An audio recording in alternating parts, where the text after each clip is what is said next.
Everyone, welcome to the channel. So today is going to be the next video in the series of Polity through MCQ series, and these MCQs are straight away based on the book M. Laxmikanth.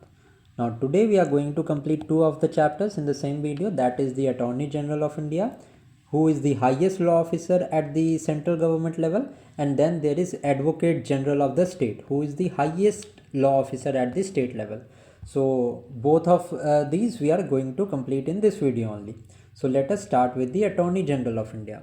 So if I talk about the Attorney General of India, it is a constitutional post which is mentioned under Article 76 of the Constitution.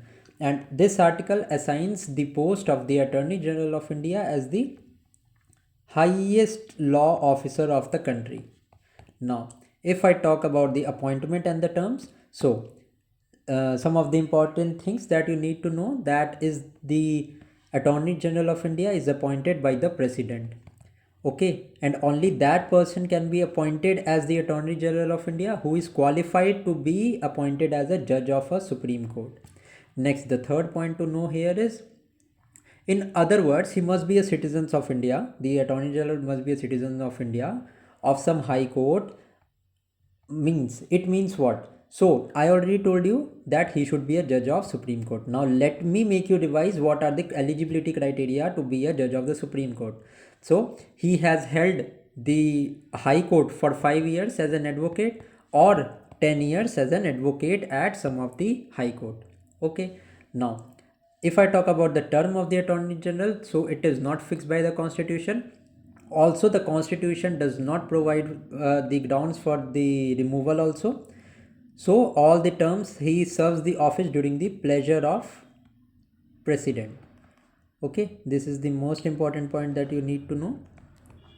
Also the remuneration that is given to the Attorney General is not fixed by the Constitution, and it is also decided by the President.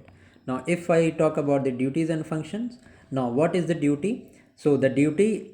So what is the following duties? So the first duty is to advise the government of India on any such legal matters on which he is on which the President refers that matter to the Attorney General. Next important function is that to perform such other duties of legal character that are assigned to him by the President. Now what other works does he do? So the first one is he appears on the behalf of the government of India in all the cases that involves the central government in the Supreme Court. Next is he represents the government of India in any reference made by the President to the Supreme Court under Article 143. We know that the advisory jurisdiction of the Supreme Court lies under the Article 143. So any of the matter that is referred to by the President, okay, to get an advisory nature advice from the Supreme Court, in that proceedings also the Attorney General is present. Okay, now what are the rights? So the rights of Attorney General includes the right of audience in all the courts of the territory of India. Further, he has the right to speak. The second right is he has the right to speak and to take part in the proceedings of the both houses of the parliament or the joint sitting, but he does not have right to vote. So the Attorney General does not have right to vote. Okay, he does not have this right. Okay, I hope the things are clear. Now also the third right that he gets is that he enjoy all the privileges and immunities that are available to the member of parliaments. Okay, now also what are the limitations? That he is not a full-time counsel for the government of India, and he also does not falls in the category of a government servant. Okay, he or she holds the office during the pleasure of the President, and whenever the President may feel, he can remove the Attorney General of India. Okay, now security of tenure is not there. Okay, now if I talk about the Solicitor General of India, now as I told you about the Attorney General, that it is a constitutional post under Article 76, the Solicitor General of India is not a constitutional post. Although the work is to assist, the work of the Solicitor General is to assist the Attorney General. Okay, now And this is only the thing you need to know, that no provision regarding the Solicitor General of India is made under the Constitution of India. Now let's straight away move to the questions, and let's see the questions. Which one of the following statement is correct with regard to the office of the Attorney General of India? First is, we have to highlight the correct statement. He shall have the right of audience in all the courts within the territory of India. Just now I told you this. The statement is correct. He shall perform his duties only in the Supreme Court. It is not correct. He enjoys a fixed tenure. No, there is no security of tenure, as the Attorney General holds the office during the pleasure of the President. Now, the President appoints a person who is qualified to be a judge of High Court to be the Attorney General of India. Not a judge of High Court, but the judge of Supreme Court. That is why all the statements given here are incorrect, and only the first one is correct. So, A is the correct answer. Now, let's see the question number 2. Who is the first law officer of the Government of India? So, the Attorney General is the first law officer, and it is mentioned under Article 76 of the Constitution. Okay. See, most of the important points now I have told you. You just need to know. In the explanation part, I already mentioned that whenever President takes the advice of the Supreme Court under Article 143, then also the Attorney General attends all of these advices. Okay, so that is an important point that you need to know.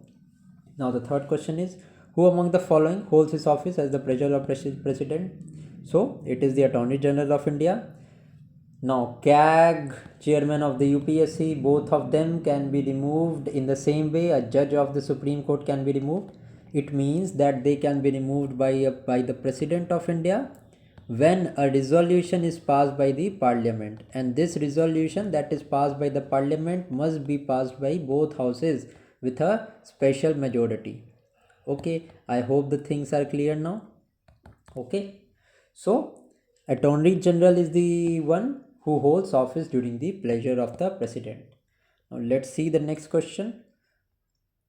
Who among the following can attend the meetings of the both houses of the Parliament while not being a member of the either house? Now, it is the Attorney General of India. He can attend any meetings of the both houses of the Parliament and the joint sitting as well. Also, he has all the rights and the privileges that are there with the member of the Parliament. Although whenever he attends the meeting of both houses of the Parliament, he does not have right to vote.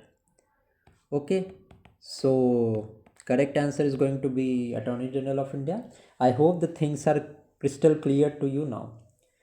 Next is, which article of the Constitution of India has provided for the office of the Attorney General? So it is Article 76 of the Constitution. Let's now move to the next question. The remuneration of the Attorney General of India is determined by, so he holds office during the pleasure of the President. Also, the Constitution does not specify his term. Neither the Constitution specifies the remuneration and allowances that are to be given. So these are ultimately decided by the President of the India. So that is why B is the correct answer. Let's now see the next question. The Solicitor General of India provides assistance to the, so the Solicitor General provides assistance to the Attorney General of India, and Solicitor General of India is not a constitutional post. Okay, and it is not mentioned in any of the provisions that is mentioned under Article 76, although Attorney General of India is a constitutional post under Article 76 of the Constitution. So D is the correct answer to this question. So with this, we are finished with the Attorney General of India. So let us complete this Advocate General of India as well. Let us see the explanation part first, and then straight away we will move to the questions and finish this chapter. So what about the Advocate General of the state? So just like I told you, there is Attorney General of India at the central government level, and he or she is the highest law officer at the central level.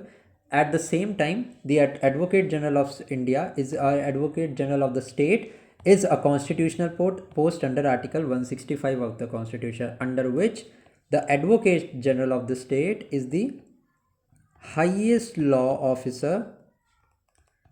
He or she is the highest law officer in the state. Okay. Now, next is about the appointment and the term. Now, the Advocate General of India is appointed by the governor, and only that person can be the Advocate General of India who is qualified to be a judge of the High Court. Okay, for the Advocate General of India, the basic condition was that he or she needs to be qualified as a judge of Supreme Court. But in the case of Advocate General of the state, the person needs to be qualified for the judge of the High Court. Now, he must be a citizen of India, that is a criteria too, and he should have been an advocate for 10 years. Okay. Now, the term of the office, if I talk about the term, and I've already told you the Advocate General of India of the state is appointed by the governor. So if I talk about the term is not fixed by constitution. The constitution does not fixes the term. Also, he or she holds the office during the pleasure of the governor. Okay, he or she may quit the office by submitting his resignation letter to the governor. Okay, also if I talk about the remuneration, so the remuneration is not fixed by the constitution and it is determined by governor from time to time. Now, if I talk about the duties and functions, so all the legal matters that are there in which the state government has a specific role to play, so the Advocate General of the state represents the state government. Okay. Now, also if I talk about the other duties, that he has the right to participate, he has right to speak also, he has right to participate in proceedings of the both houses of the parliament, both houses of the parliament, not parliament, but both houses of the state legislature or any committee to which he is appointed as a member, but he does not have a right to vote. So the Advocate General of the state does not have right to vote.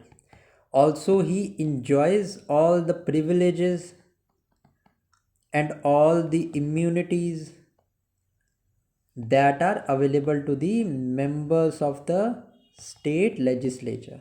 Okay, these are some of the important points. Okay, under Article 165, Advocate General of the state is mentioned.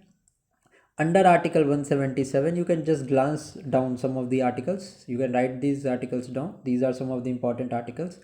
So under Article 177, rights of the Advocate General is mentioned, and then under Article 194, the powers and privileges that are given to the Advocate General and the immunities that are provided to the Advocate General are given under Article 194.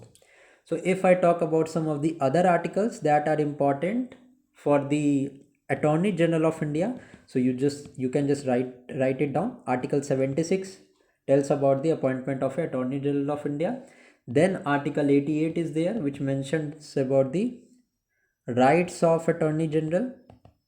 And then Article 105, as we have studied in the Parliament chapter also, that Article 105 is related to the parliamentary privileges. So all the parliamentary privileges that are mentioned in the constitution under Article 105, उसमें Attorney General के भी rights आते हैं. So Article 105 is about the power, privileges and immunities that are given to the Attorney General. So let us now straight away move to the questions now. Next is, like the judge of the High Court, the Advocate General of a state is appointed by the President. Now we know that for the appointment of a judge of High Court, there is a collegium system, and these judges are appointed by the President. So the question is asking, just like the judge of High Court that are appointed by the President, the Advocate General of the state is also appointed by the President. So the statement is wrong. We have just now studied that under Article 176 of the Constitution, under Article 165 of the Constitution, it is the governor who appoints the Advocate General of the state. So the first statement is incorrect. Now the next statement is, a person who is qualified to be appointed as a judge of High Court can be appointed as the Advocate General. Absolutely correct. So the second statement here is true. First statement is incorrect. That is why only 2 is going to be the correct answer. Let's now see the next question. Consider the following statement with regard to the Advocate General of the states. First statement is, he holds office during the pleasure of President. Is this statement correct? No, it is not correct. because the Advocate General of the state holds his office during the pleasure of the governor. Now, who holds office during the pleasure of the president? It is the Attorney General of India that holds.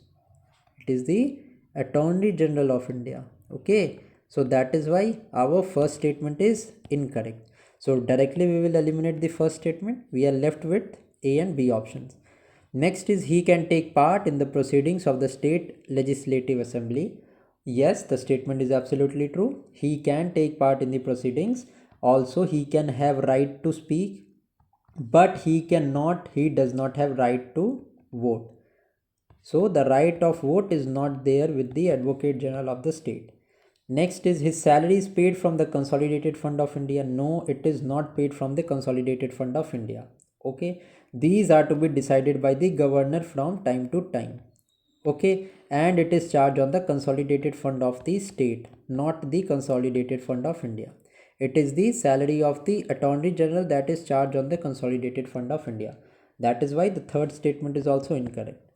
Let us now see the fourth statement, that is he advises the state government on legal matters. Yes, the fourth statement is also correct. So the correct answer to this question will be 2 and 4. I hope I have explained this topic with utmost clarity. Now let us see the next question, that is question number 3. The Advocate General of a state enjoys all the privileges and immunities that are available to the member of the state legislature, and the powers and immunities and the privileges that are given to the state legislature members are mentioned under Article 194, and इसी article में the rights and privileges of the Advocate General of a state are also mentioned. Now the next important thing is, if I talk about the privileges of the member of parliament, these are mentioned under Article 105. इसी के अंदर ही Attorney General of India के जितने भी rights, जितने भी powers हैं, immunities हैं, all of that is mentioned under Article 105 only. So for the Advocate General of the state, A is the correct answer. Let us now move to the next question, that is, which article of the Constitution has provided for the office of the Advocate General of the state? So it is Article 165 of the Constitution that has mentioned it. Okay, and he is going to be appointed by the governor, and he or she also holds office during the pleasure of whom? So the pleasure of governor. All the remunerations etc are decided by the governor only. So C is the correct answer. Let's now see the next question, that is, the term of the office of the Advocate General of a state is a, so what is the term? So the term is not fixed. It was a bit tricky questions. ठीक है, the Advocate General of the state, इनकी भी term of office is not fixed. Also Attorney General की भी the term of office is not fixed. Okay, it is not fixed. In the case of the Advocate General of the state, the term of office is decided by the governor of that state, and in the case of the Attorney General, it is to be decided by the President of India. Okay, so the term is not fixed by the Constitution. That is why D is going to be the correct answer. Let us now see the sixth and the last question, I guess. Yes, it is the last question. The remuneration of the Advocate General of a state is determined by, so it is determined by whom? It is determined by the state governor. So I hope कि Attorney General of India and Advocate General of India, ये दोनों के दोनों chapters we have finished, and I hope कि you have got very much clarity about this chapter and you are clear about the concepts now. If you like this video, do show your support by liking this video. You can just comment down your suggestion. May it be positive, may it be negative. All of the comments are welcome. Okay, and thank you for watching. Keep studying.